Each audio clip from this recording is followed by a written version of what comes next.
Panormus contro Villabate, il posticipo della nona giornata del girone A del campionato allievi Elite Under 17. Buon pomeriggio amici di Sportisti da parte di Nicolo Cilufa e benvenuti a Villa Sant'Alfonso.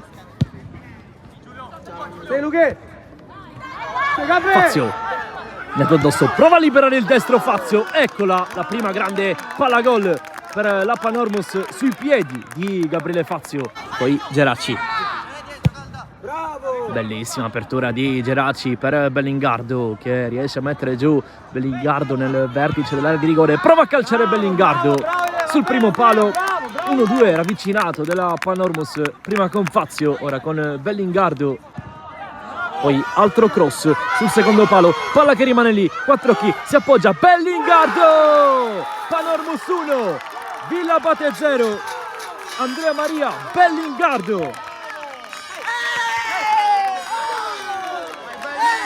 Mattaliano guadagna campo e metri, poi con il mancino trova Fazio, la sponda per Imperato che serve Fazio involontariamente e il numero 9 ha un'altra grande palla gol.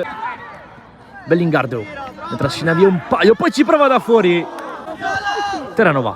Marino cerca Madonia, riesce a farla passare Madonia e poi da fuori D'Amico. Bellingardo cerca spazio, Cutrona, Fazio con l'esterno, ancora per Bellingardo, bellissima la combinazione, Bellingardo sul primo palo, la risposta di Antonino Mistretta. Battuto bene, Fazio la tocca ma non basta, va a 4 kg, la fa girare, pallone che sfiora il palo lontano.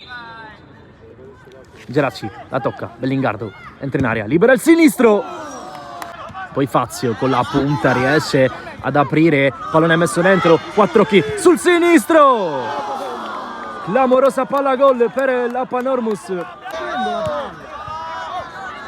Gambino sbaglia completamente il passaggio e attenzione a Fazio che ci prova da casa sua, come l'ha presa Mistretta, bravissimo a ritornare verso il suo specchio. Ma cosa aveva inventato Gabriele Fazio?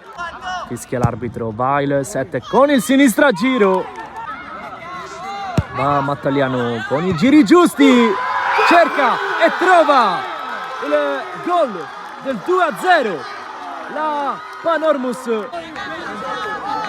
Gran gol di Imperato. Cutrona la fa passare, cerca e trova Bellingardo che con la punta fa 3-0.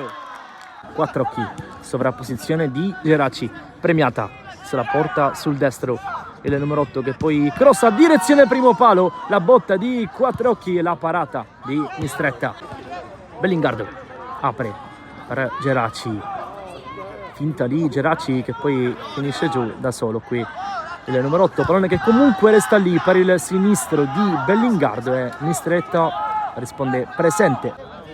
Poi Fazio si gira come sempre molto bene, ci prova da fuori Fazio, Mistretta in due tempi, corre Trapani, la mette dentro dove arriva Bellingardo, finta 1 contro 1, Bellingardo per il 4-0 e per la tripletta. Gioco partita incontro a Villa Sant'Alfonso, ne ha fatti 3 Bellingardo, diventano 10 in 9 giornate. Ultimi sgoccioli, finisce così Panormus Villabate, finisce 4-0.